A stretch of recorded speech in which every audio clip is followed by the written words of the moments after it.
Sūtokāyo membhava, Sūpakāyo membhava, Anuranto membhava, Sarvasiddhi medaya, Sarvam karma sutame, Siddhamashya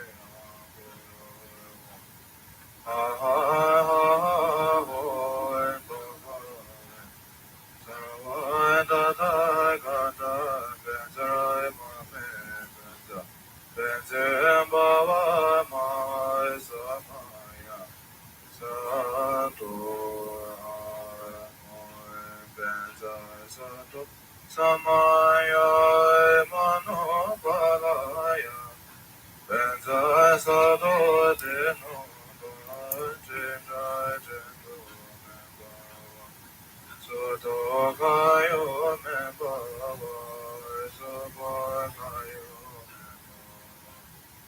Anuranto membhava Sarvasiddhi medaya Sarvam karma sutame Siddhamashya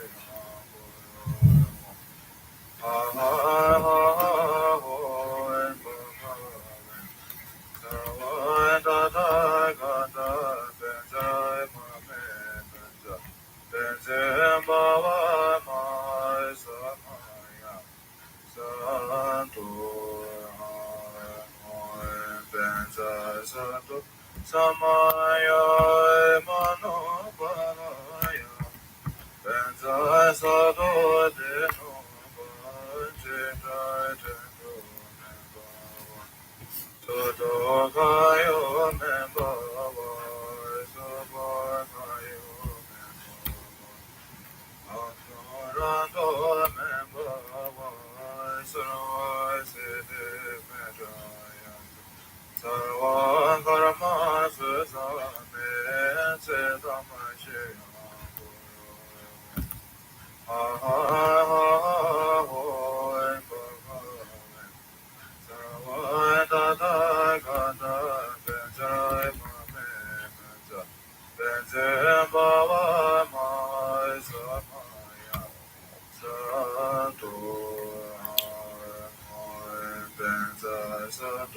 Samaya manopalaya Benza sado deno Jindra jendo membhava Sūtokāyo membhava Sūpakāyo Anuranto membhava Sarvasiddhi medaya Sarvam karma sutame Siddhamashya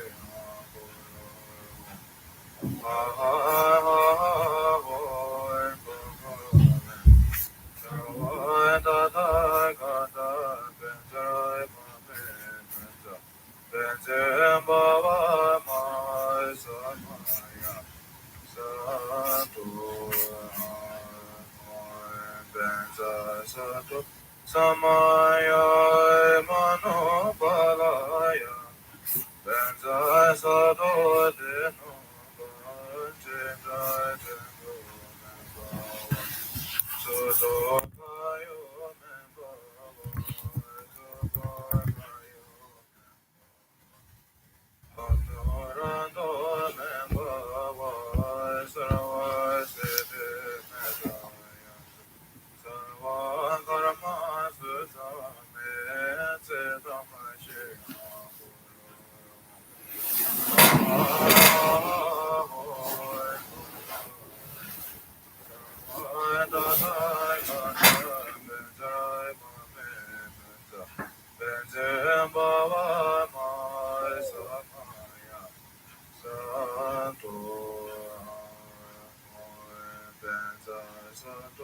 Samaya manopalaya Benza sado deno Jindra jendo membhava Sūtokāyo membhava Sūpakāyo membhava Anuranto membhava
samaya mano palaya benza sado de no jena jendo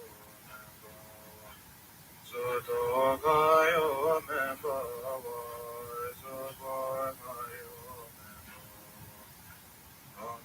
rando membawa sarvasiti medaya sarva karma susame sedamashya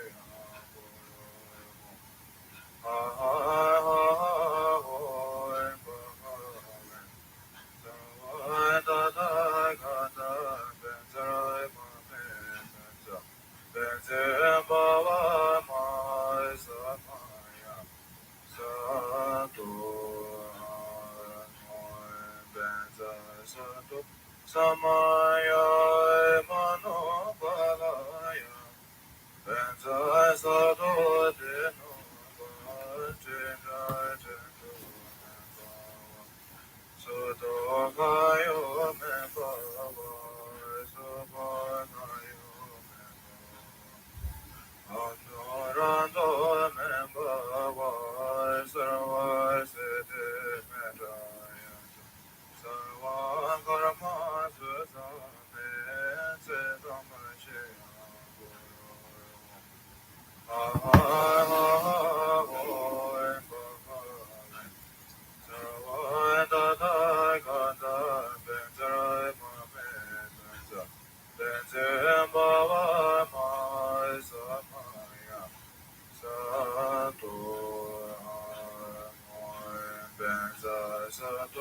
samaya mano balaya benza sado de no jena jendo soto kayo membawa soto kayo anorando membawa sarvasiti medaya sarva karma susame sedamashya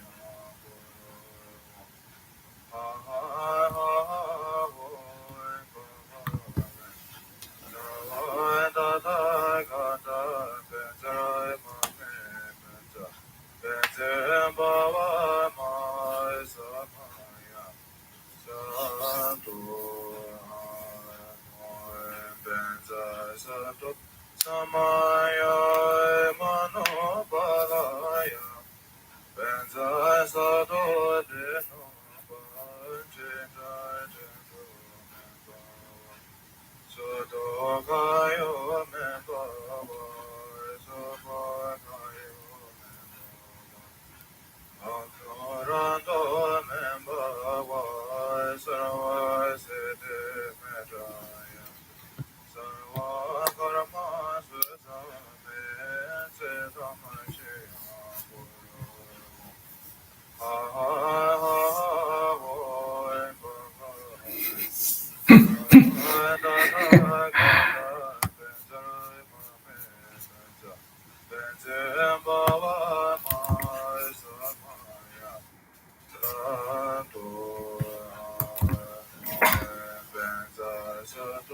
samaya mano balaya benza sado de no jena jendo soto kayo membawa soto kayo anorando membawa sarvasiti medaya sarva karma susame sedamashya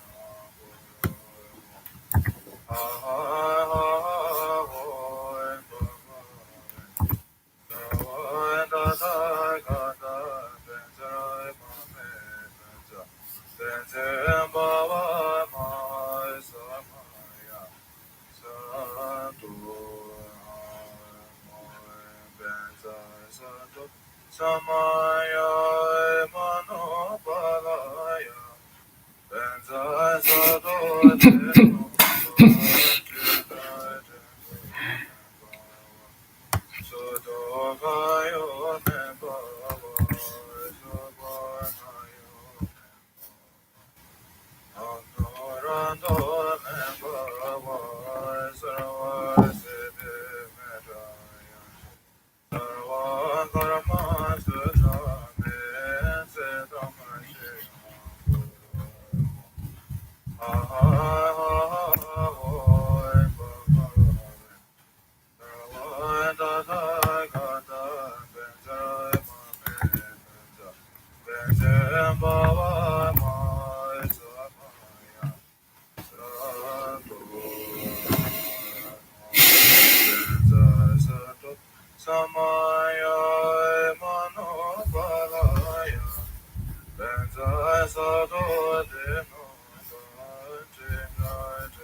samaya manopalaya benza sado de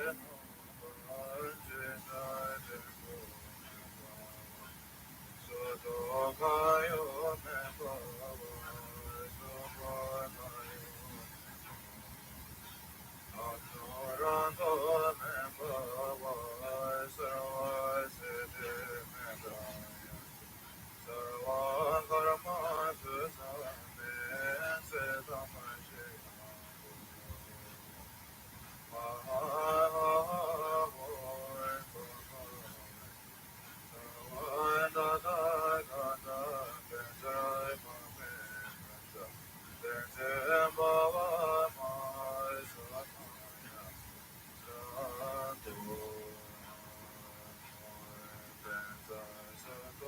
Samaya manopalaya benza sado de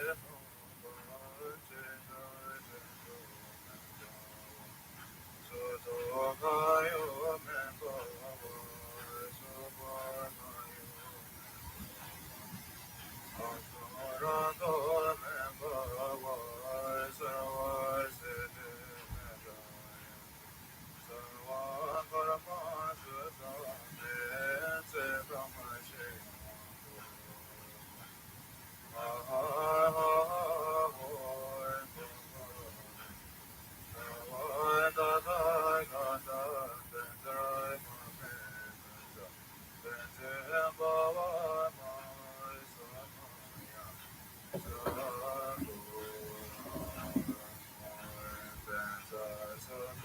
Samaya manopalaya benza sado de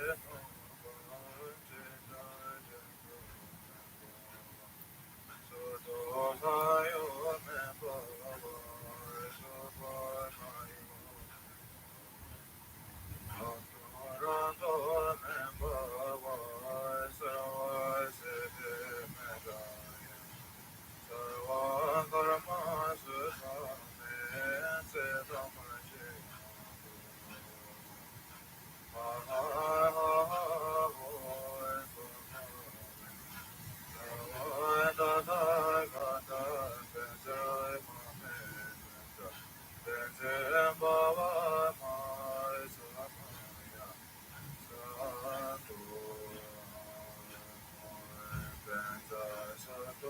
Samaya manopalaya benza sado de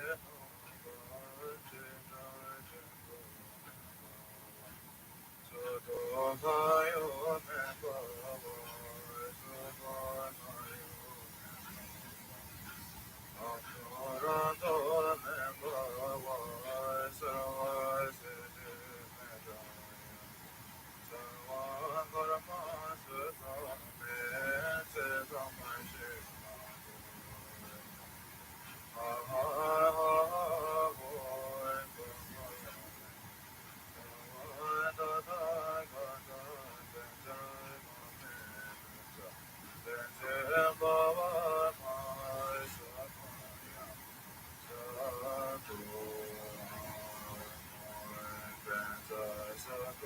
Samaya manopalaya benza sado de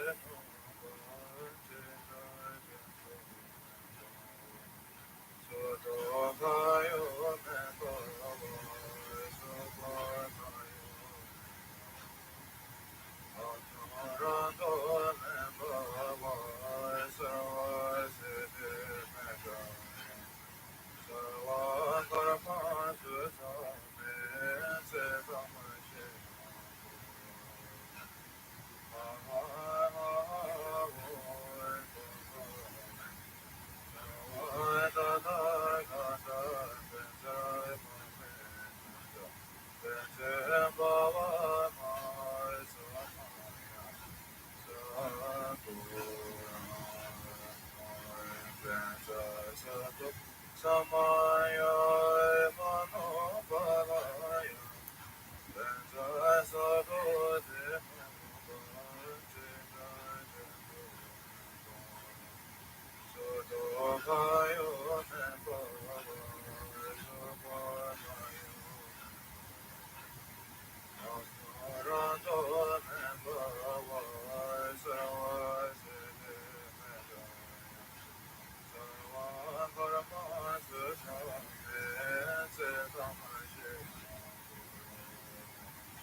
samaya manoparaya benza sadoje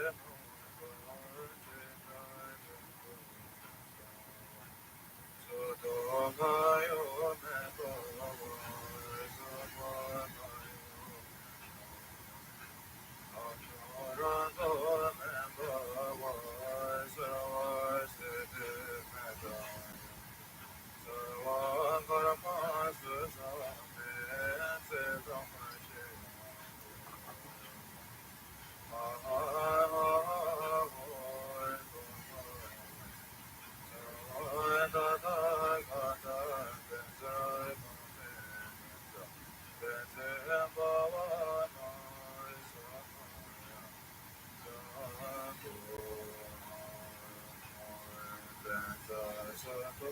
Samaya manoparaya benza sadoje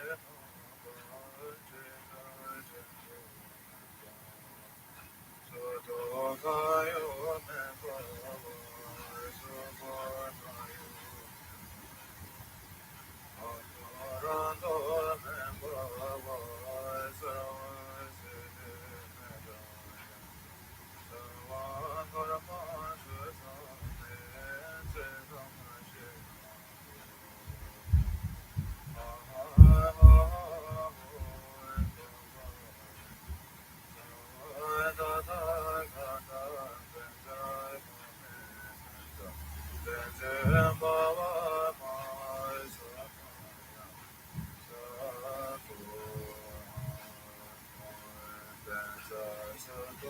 Samaya manoparaya benza sadoje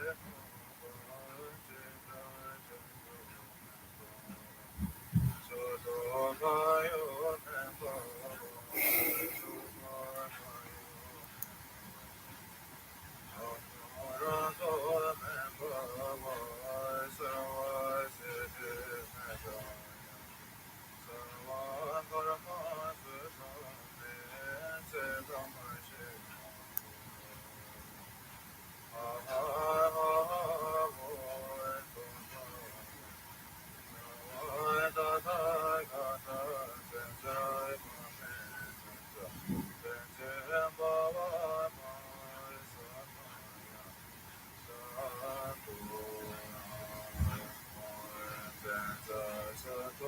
Samaya manoparaya benza sadoje Sotokayo meko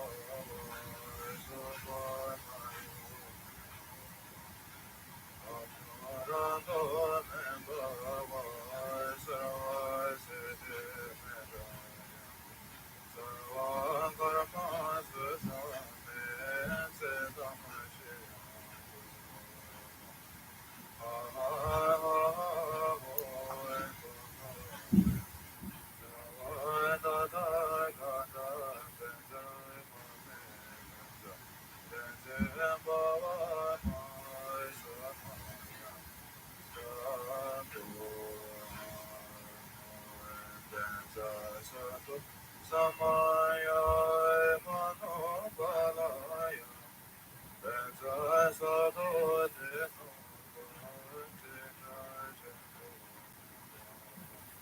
Sotokayo meko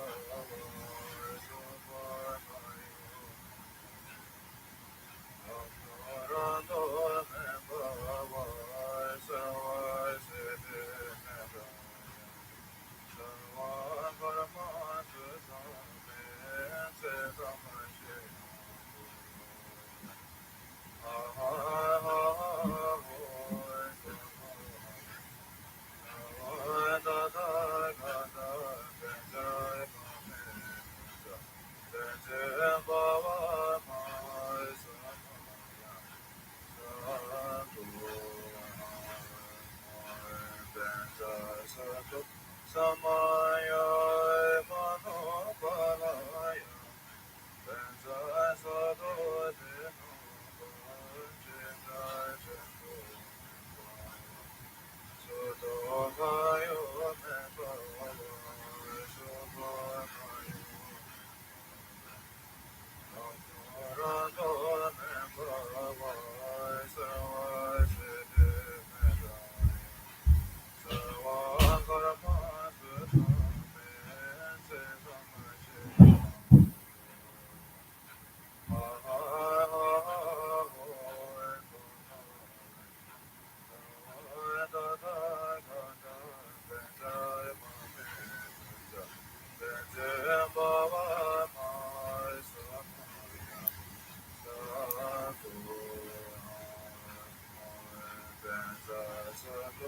samaya manoparaya benza sado de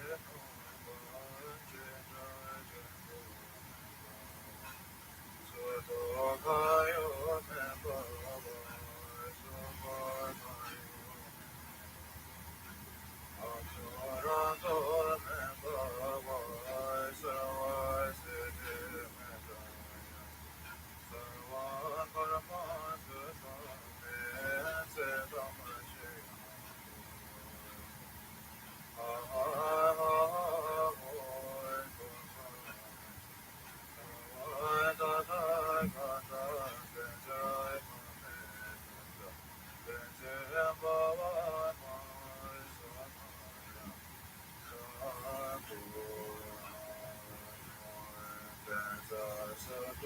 Samaya manoparaya benza sado de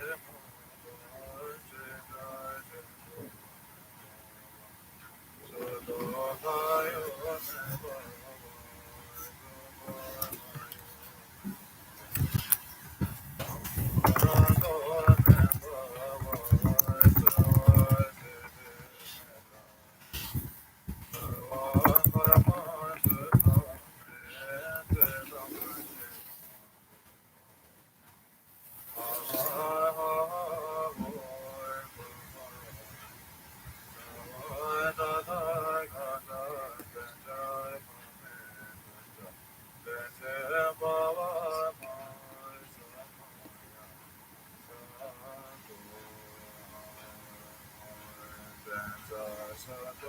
Samaya manoparaya benza sado de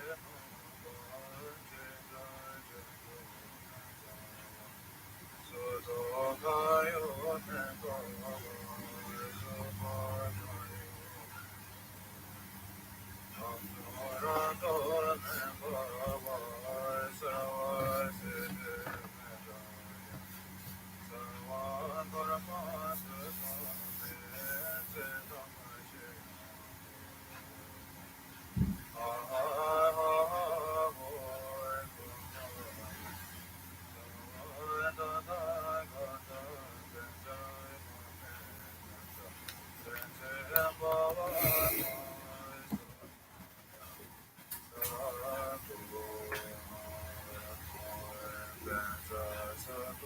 Samaya manoparaya benza sado de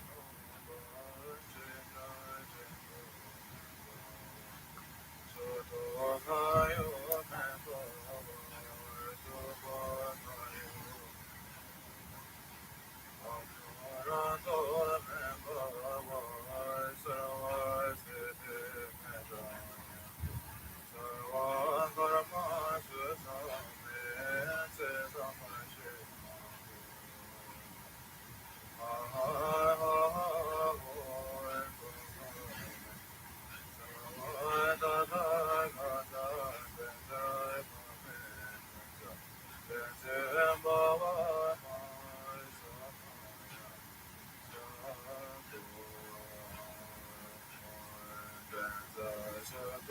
Samaya manoparaya benza sado de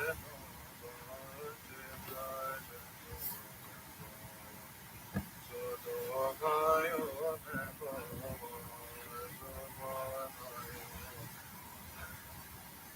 Aksharato Nebhava Sarvasiddhi Medaya Sarva Karmasu Same Sedamashaya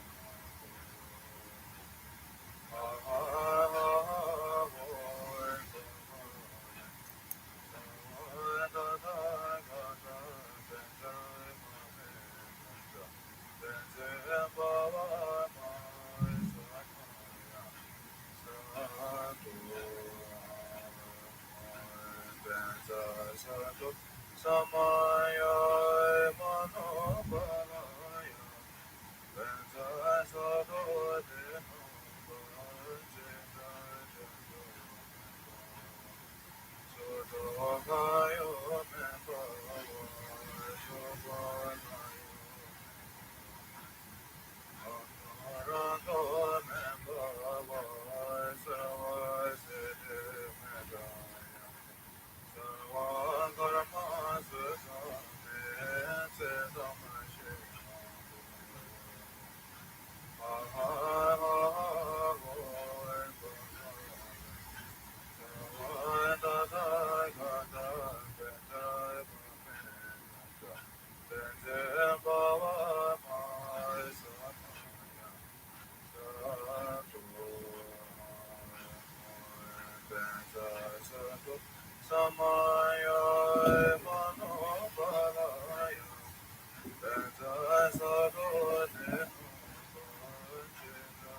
Satu Samaya Manopalaya Benjaya Sadu Dinu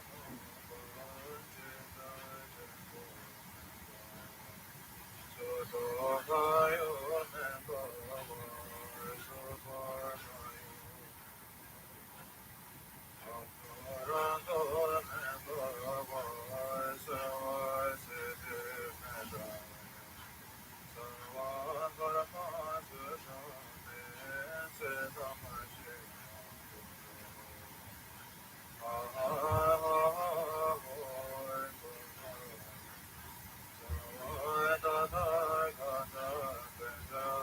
Suparnayu Amparando Nembava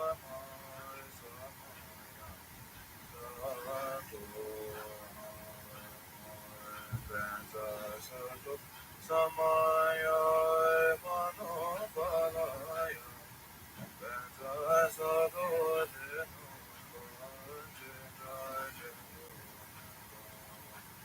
Sudokaya Nembava Suparnayu Amparando Nembava Savasiti Medaya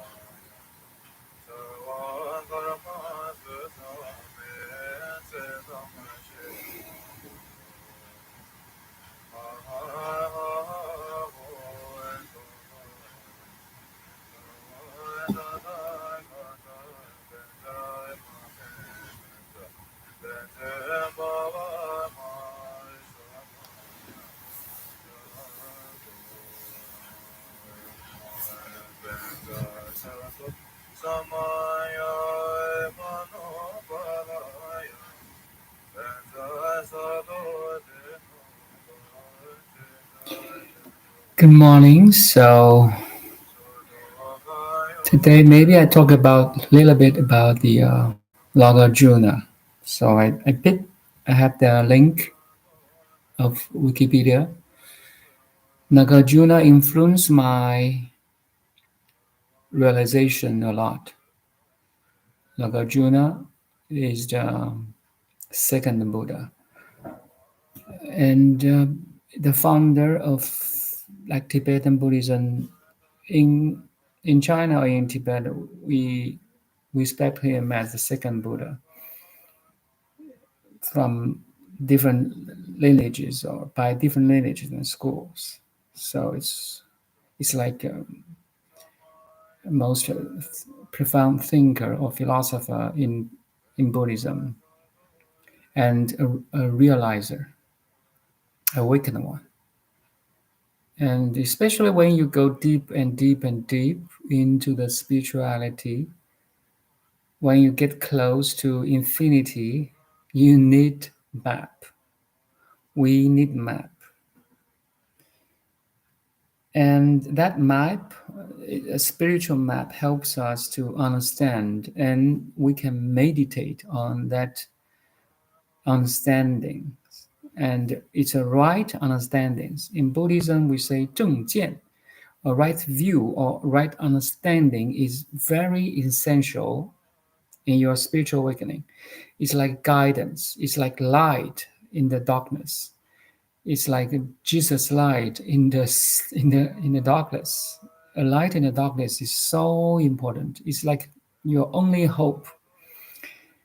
It's a metaphor, right? Nagarjuna's Madhyamaka philosophy or thinking is so profound.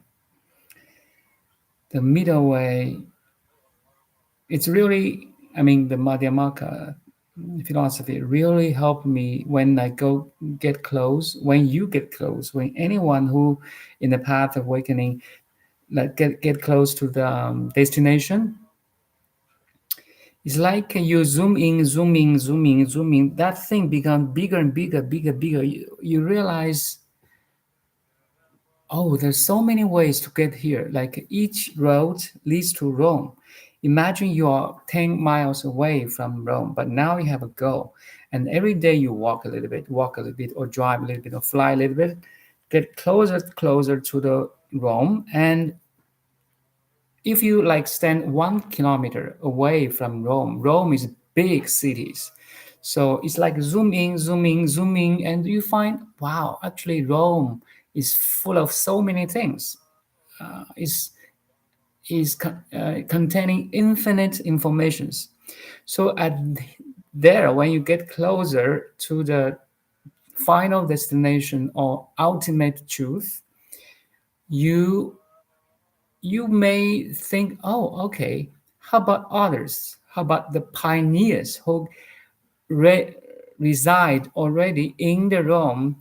What's their opinion about Rome or ultimate truth? Then Nāgārjuna is very, very good one. It's a map. It's a commentaries on the ultimate truth. The Madhyamaka theory is so beautiful for anyone who want to discover the ultimate truth in a relative world. Then Nāgārjuna is very beautiful, profound, practical, constructive map of awakening, of finding that final destination. And really, you will find richness in the finding of the ultimate truth. Anyway, Madhyamaka is so beautiful. I just recite, I paste here already because I read the Wikipedia link, and I pick up some beautiful quotes or commentaries, not only by Nāgārjuna, but also by the followers or other thinkers. Nāgārjuna also argues that Madhyamaka only negates things conventionally, since ultimately there's nothing there to negate. So beautiful. In ultimate truth, there's nothing to negate. This reminds me that another master, the sixth patriarch. So no abiding is the essential, one of the essential teaching of sixth patriarch Huineng, Master Huineng. No abiding to any phenomenon in the world, just pure observation. This is first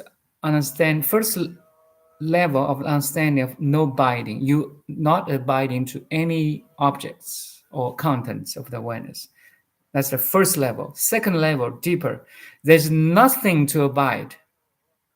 You see, here it matches Nagarjuna's theory. Negates things. Nagarjuna is famous of negation. He is so good at negation. Negation is a very good way to expel the extremes or wrong things. If you are wrong, I say you are wrong or you are not right. So that is a negation, right? And Nagarjuna is very good at negation. He has a famous 8 no's. Not this, not that, not this, not that, not this, not that. So 8 no's. He's so good. We may talk about later, but let's finish this sentence. Ultimately, there's nothing to negate. Ultimately, there's nothing to abide. You cannot abide anything that is transient, that is empty, that is fleeting, that is impermanent. It's a wrong doing, it's a wrong direction. It cuts through your ignorance at the most fundamental level. Ignorance is the first chain of the 12 chains of suffering, or in a dependent arising. 12 chains of dependent arising. 12因缘, in Chinese we say sorry. The first chain is ignorance. If you cut the first chain, the second, the third, the fourth, and the following chains will be cut through too. Make sense? You see, Nagarjuna is so profound. his Madhyamaka theory help us to cut through the first chain. The first chain is ignorance, ignorant of who we are. It's so beautiful. It's my realization. Wow, you appreciate, you prostrate their teachings because no one in the world, I mean, in the educational system, universities, maybe there's one, but majority of the education now in the school, in the university, talk about very superficial or relative teachings. Okay, here goes back to the root of everything. I mean, suffering, happiness, wealth, health, self accomplishment, and so on. The root of everything, you name it, your body, your mind, your relation, your family, the society, the world, the nature, the cosmos, everything, the root of everything. That's why Madhyamaka, Nāgārjuna, is so precious. You follow? There's nothing to negate. Yet, in the relative teachings, we use negation. In truth, Madhyamaka is not annihilating something, merely elucidating that this so-called existence never existed in the first place. So you are living in a dream right now. I'm living in a dream right now. It's a beautiful dream, it's an ugly dream, it's a right dream, it's a wrong dream, it's it's a rich dream, it's a poor dream, it's a black dream, it's a white dream. It's dreams in dualities, okay? But once you awakening means you wake up from this dreamlike life. So beautiful. It's, you see, in truth, Madhyamaka is not annihilating something or something in the dream, merely elucidating that this so-called existence never existed. If you had bad dream or you have good dream last night, once you wake up, oh, it's just a dream. Nothing really happens. Here is Nagarjuna pointing to, merely elucidating that this so-called existence now, your family, your body, your mind, your understanding of society, nature, cosmos, and so on, are dreamlike. Once you awakened, you are awakener, you are Buddha, you are Bodhisattva, you are Arhat, you are sage, you are angels. That's all. Because this so-called dream or dreamlike life never existed in the first place. That's how it cut through our ignorance of the first chain of all the sufferings, of all the worldly happiness, of all the worldly beauties, of all the worldly ugliness, rights, wrong and right, right and wrong, success or failure, all cut through immediately. Is spontaneously you realize the world collapse in your realization. That's called sudden enlightenment. The whole world, the dreamlike, bubble-like, shadow-like, morning dew-like, lightning-like dreams collapse in your true understanding. That's a true understanding. That's a right view. 正见 is so beautiful. Again, thank you. My prostration to Nagarjuna, the second Buddha. My prostration to Madhyamaka, the teaching of emptiness, the ultimate teaching that superior to every worldly teachings.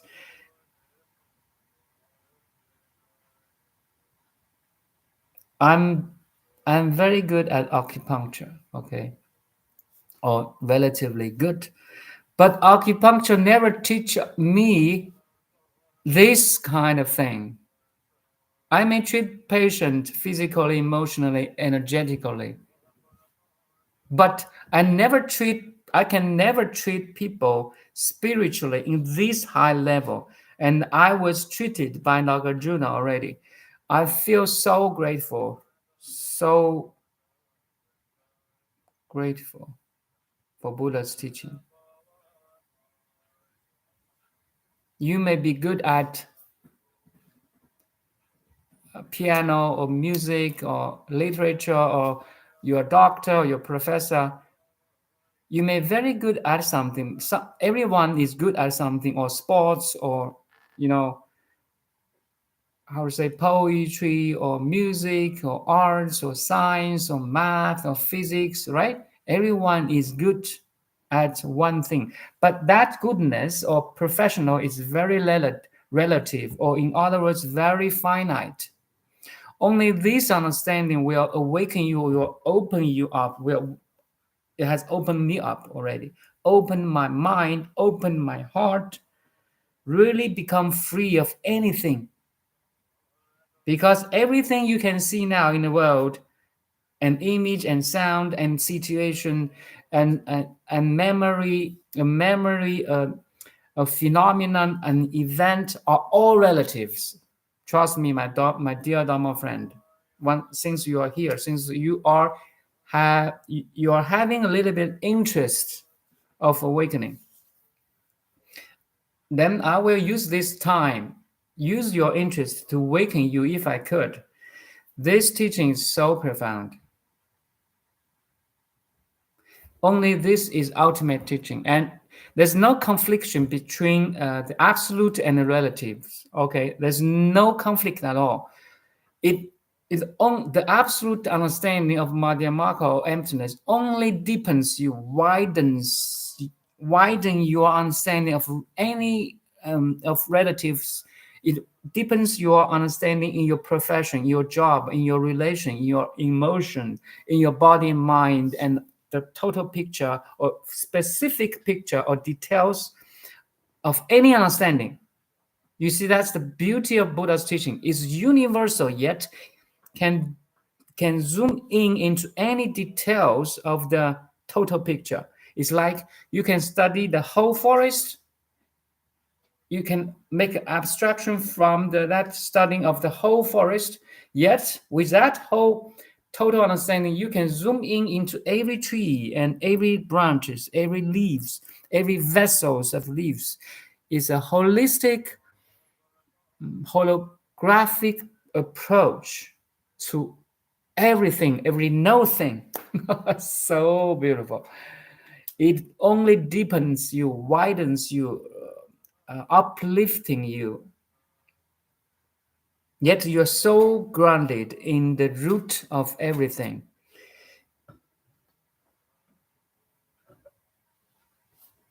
This reminded me my childhood. I like to fly the kite. I don't know. Have you ever fly a kite? So I can fly my kite when I was young so far and so high that you can never see, you don't see the kite. But you are so sure the kite is there. Why? Because you have thread in your hand.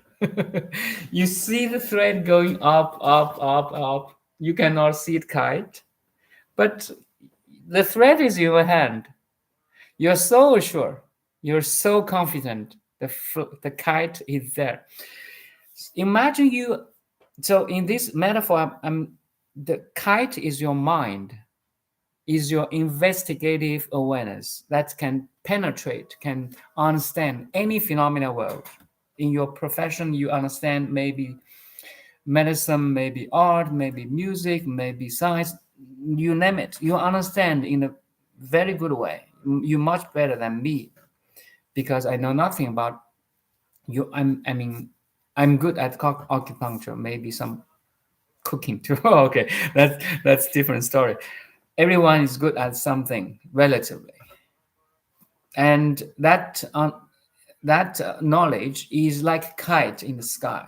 Okay, you can go deeper, wider, or higher. Yet you're so sure you have control of your mind. Why? You have a thread. The controlling of that kite is through the thread. Imagine you have huge, enormous kite that's like a 747. Okay, you fly a kite like a Boeing 747. Now you want to manage that big kite or mind. Imagine you have a cat and suddenly the thread is broken. What will happen? Disaster. You lose control of cat. You lose control of your mind.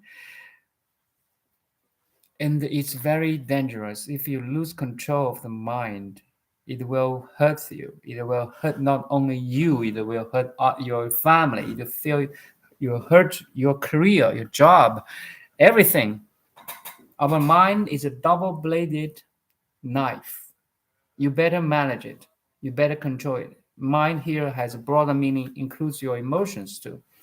So if you're out of control of your mind, emotion, you see a lot of cases in the real life. People get depressed, get stressful, very stressful, get insomnia, bad health, a lot of physical and emotional disorders because we don't have a control. And first of all is understanding of the mind and the emotions. So the thread is the understanding and grounding of the mind, which is your wisdom, which is your inner calm and peace, which is madhyamaka, talking about a balance between samatha and the vipassana, between the mind and the inner stillness. The thread is like an inner stillness that connecting to the mind, which is active, which is thinking, logic, reasoning, analyzing, expecting, So we need a control, understanding through the thread.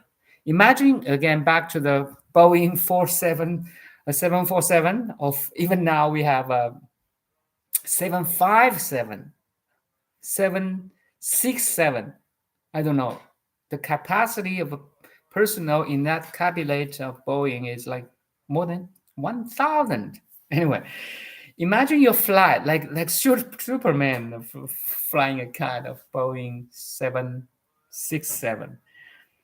Then you need a very big thread, like a steel pole, right? Like this big, like bigger even, made of steel, very solid. Yet you can really pull it down or control that kite, your mind. Once your mind become bigger and bigger, or like you're so smart, you're so intellectual, you're so sharp, you better can manage understanding your mind. Otherwise, you get hurt. Again, our mind is a double-bladed knife. A knife can cut meat, fruits, and at the same time, it can cut our own fingers. Did it happen to you? I cut my fingers lots of time when I, chop things, right? I like cooking anyway. Our mind cut or hurt ourselves a lot. Not only hurt ourselves, but our families too. So, where is your thread of the mind that managing and controlling and navigating your mind? You better figure it out by yourself. Nāgārjuna. Okay, back to Nāgārjuna.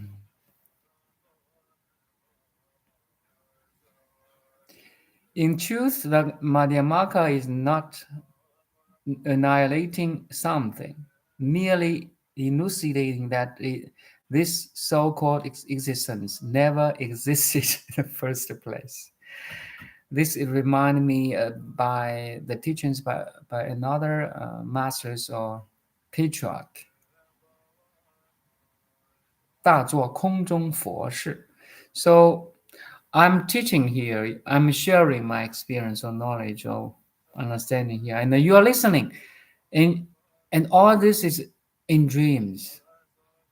It's like you watch a movie in the night. You're watching a movie of last night or days ago. In the movie, there's a Dawn. My name is Dawn, and there's a movie. For example, your name is Johnson or John. In the movie, there's a talk between Dawn and John. Okay, and the Dawn is talking about the Nāgārjuna Mādhyamaka, and you are so interested in this listening. My point here is we are all in dreams. Yet these dreams helps you awaken.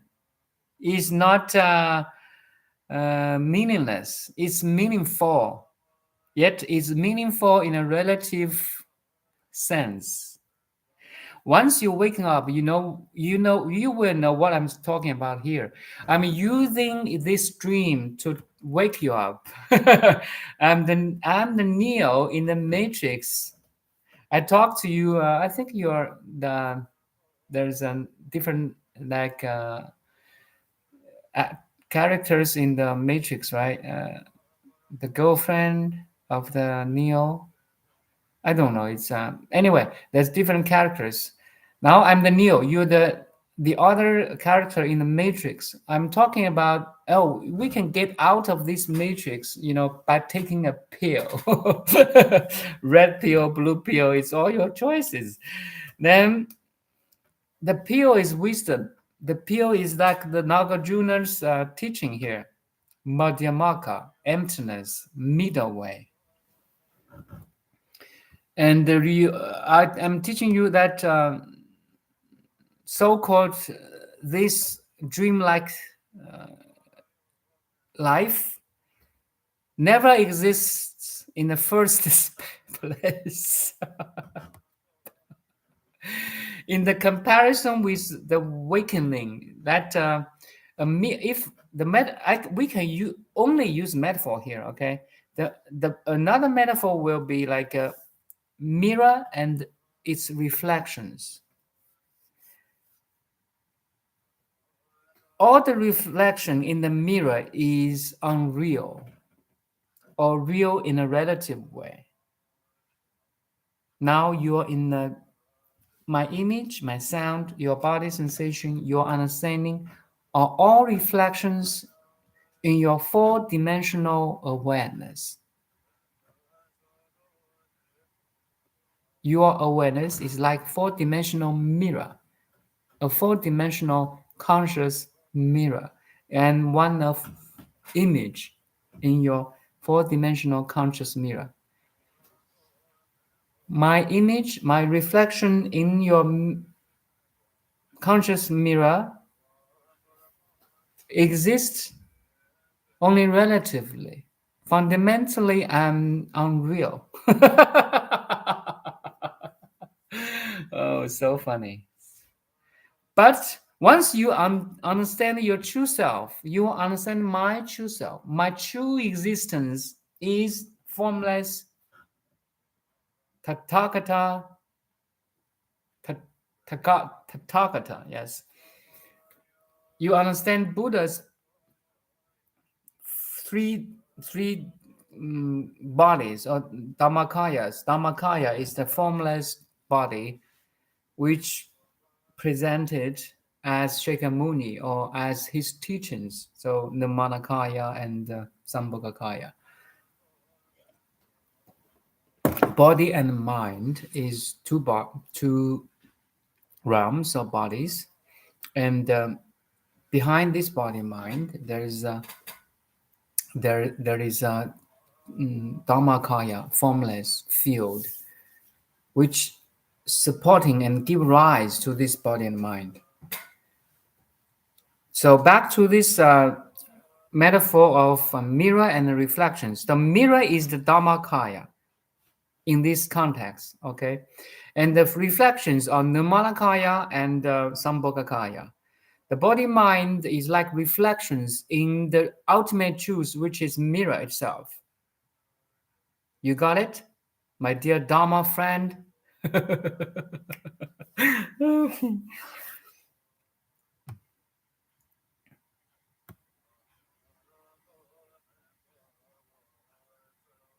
You see, thus Madhyamaka uses language to make clear the limits of our concepts.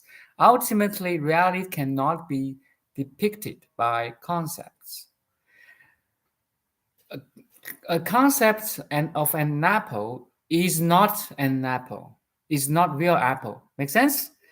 The concept of emptiness is not reality of emptiness.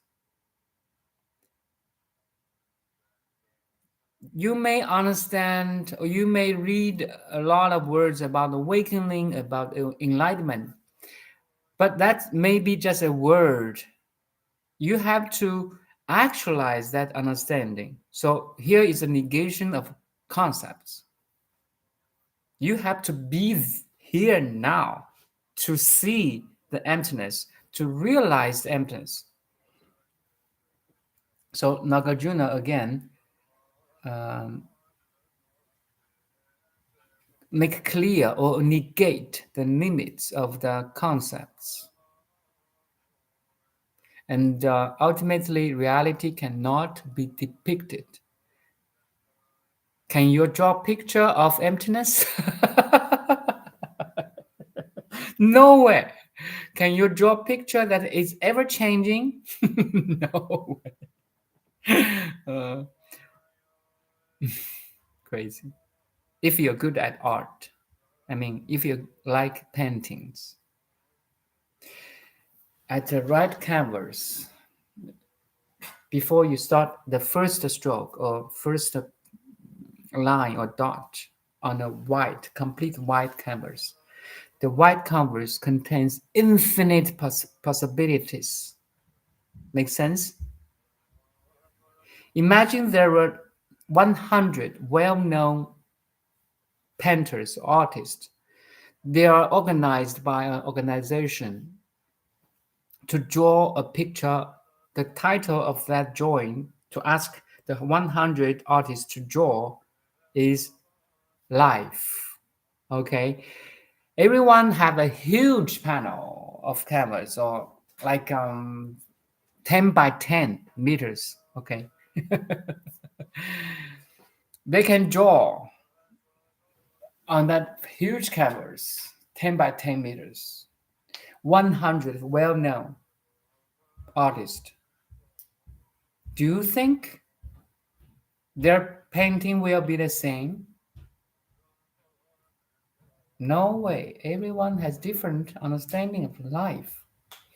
Everyone has a unique way of understanding of life.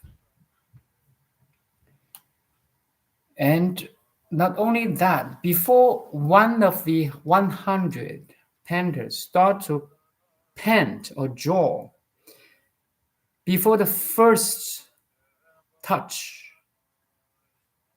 is established or accomplished, the canvas, the 10 by 10 meters whiteboard, has infinite possibilities. In this context or metaphor, the white canvas can never be depicted, or the picture of life can never be fixed. It contains huge, infinite possibilities. That's what we are talking about here. The ultimate reality can never be depicted because it contains huge, infinite possibilities. Yet every possibility is included. Do you follow, my dear friend?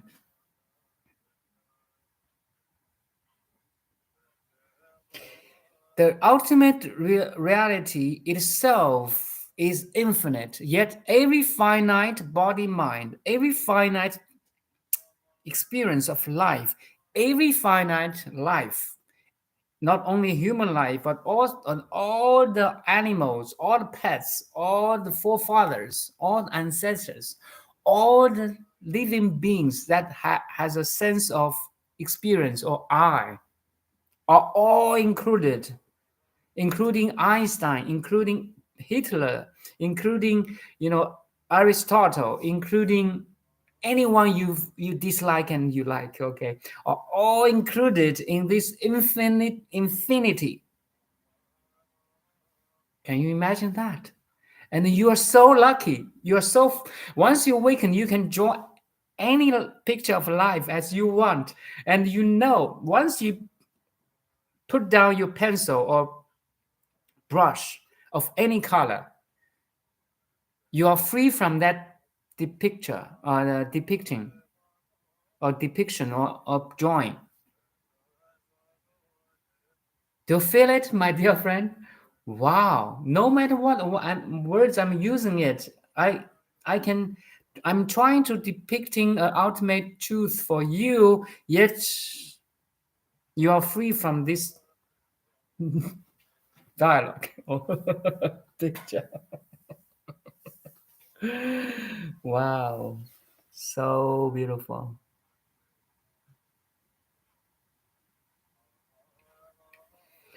This, according to Garfield, this creates a sort of tension in Madhyamaka literature since it has some use concepts to convey the teachings. Yeah. We are using relative words to convey something that is beyond relative, or we're using dual relative words or pictures or dialogues or anything to depict something is beyond relative or absolute. That's the problem here. That's the tension. That's a sure that's a tension that 100% exists. That's the limitation of words. Words are in the field of relativity. Once I say an apple, there's something that is not apple or relative to apple. Once I say you, there's not something or somebody is not you, which is relative to you. You see, words is so practical in the dual world, or in the relative world. It's very helpful. But once you try to use the relative words to depict the ultimate, oh, you find your stress. You know the stress? What the heck? I cannot. How do you use sound to express silence? Better shut up.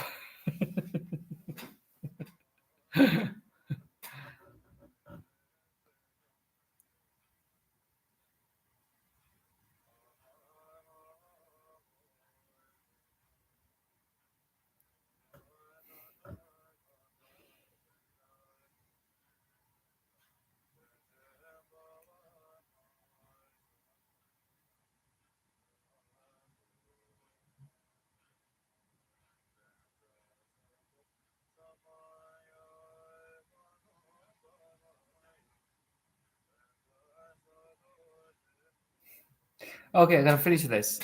With the sensation of ignorance, formations will not arise. Moreover, the cessation of ignorance occurs through right understanding. That's the beauty of teaching.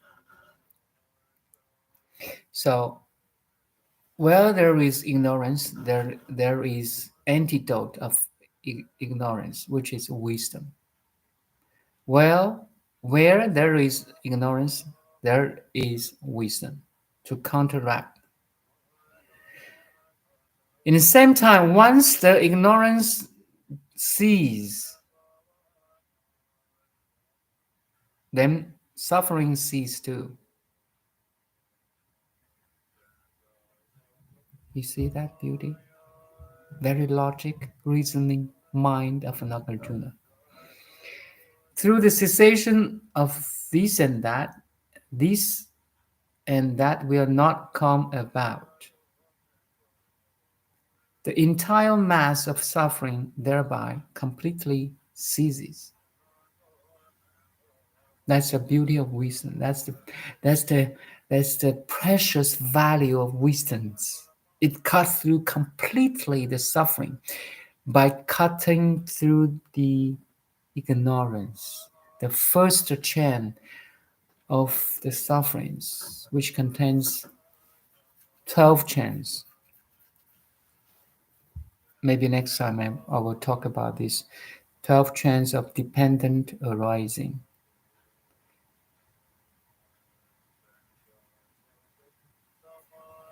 It's like you're watching a movie, and every event of movie or the activities of movie are interrelated. The comic force in the movie. This guy killed that guy because that guy has done something wrong with this guy. All interrelations, right? Interconnective or cause and conditions that let the whole movie rose and opening up, right? But it's a movie. It's fake. It's unreal. In this instant understanding, you cut through all the ignorance and cut through all the sufferings. That's called right understanding or right view. Right view is the criteria to wake you up. I just put it here, right? Right understanding. In Chinese, we say 正见.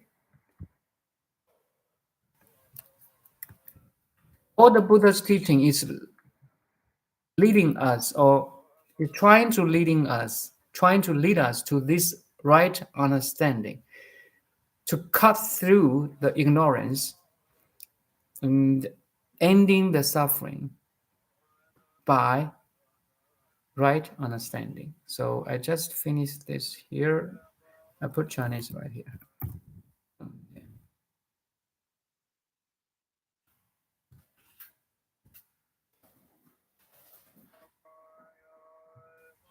Yeah, 正见, maybe I just put the spelling here too. 正见. You may learn some Chinese too here, right? As Chinese, I immigrated to China like 20 years ago. I'm so proud that I have this background of Chinese or Chinese culture, or. But I only realized this after I immigrated to Canada almost 20 years ago. I really appreciate my Chinese background after my immigration to Canada. Because why? The comparison of two cultures, the comparison of two languages. If you're good at English and French, that is not so big deal. Because English and French has very closely related or has some roots. It's in the same group of language, like mostly European languages, right? But if you understand English and total differently another language, which is Chinese, it's like you see the white and black so clearly, and you notice every gradient in the white and black, between the white and black, something like this. Especially as a Chinese, I have a more understanding of Taoism, Confucianism, and also a Buddhism with Chinese taste, which is Zen or Chan, Pure Land or Tiantai school or flower garland lineage. There's so many Chinese tastes, although some of them or different schools of Buddhism are coming from India. But Indian, there's a lot of flavors of like curry. Do you like Indian food? It's so different from all the other foods, right? It contains the curry. Everything they put curry, you know. I love curry chickens.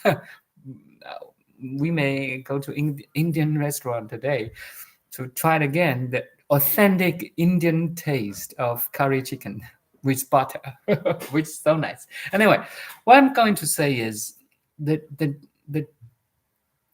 there's so many Buddhism in China.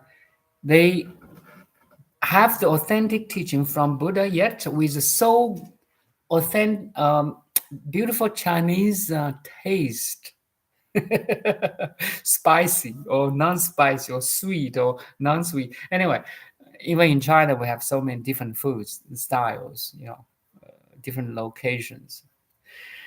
Uh, so it helps me. These two comparison of Chinese and Canadian culture or language, or helps me to really, really appreciate all these Chinese patriarchs or English awakeners or philosophers or scientists. Yeah, Westerners are very good at science. I'm a science fan, so it helps me understanding the ancient wisdoms too. With modern science, it helps me understanding like relativity, like general relativity, like quantum theory or whatever the theory is. Just grab it, using it to strengthen or to deepen or widen your right understanding. That's all. There's nothing wrong outside or in every topics or field of philosophy or medicine or art or science or math or physics or chemistry or natural path or whatever the ingredient is. You can download it and use it and cook it, cook your spiritual dish or plate. You just download it, grab it to deepen and to widen your understanding. So beautiful, my dear friend. Life is so beautiful. You're much bigger than what you think.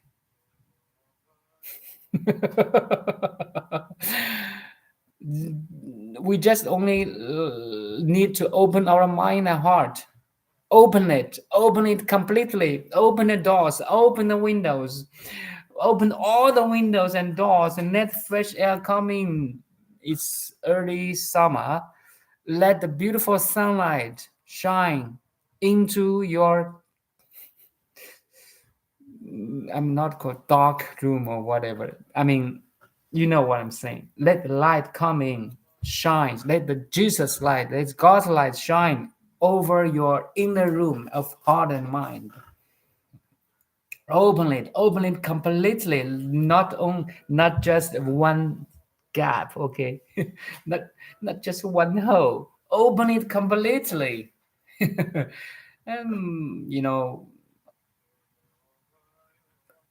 have 100% of belief on God or Jesus teaching or Heavenly Father. I have 100 belief or trust on Buddha's teaching. Open. I, one 1% of belief, 1% of outcome. Okay. 10% of belief, 10% of outcomes. 100% beliefs or trust, 100% outcomes and benefits. Do you follow? It's all depend on you, my dear friend. The truth is right here now. Can you open your heart and mind? Can you letting go the individual, limited, even distorted understanding of the reality? That's all. That's all we need to do. Meditation is to let go, is to open up.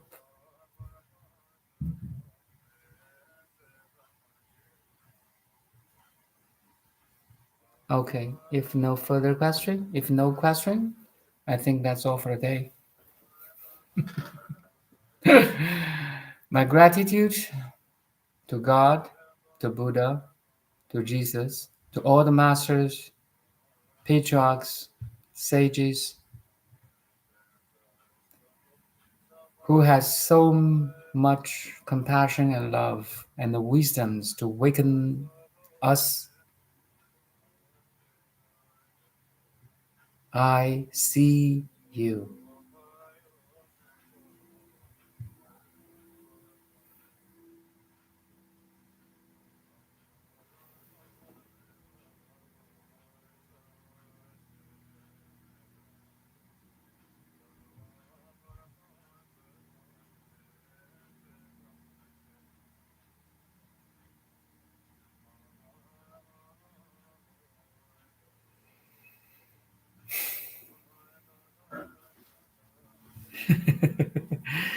Thank you, Sabina. Thank you for listening. Thank you for coming. There. Yeah, let's build up the let's build up the current of love, compassion, and wisdom in the ocean, in the individual, connective, and cosmic ocean. That's my quote in my channel, right? Thank you.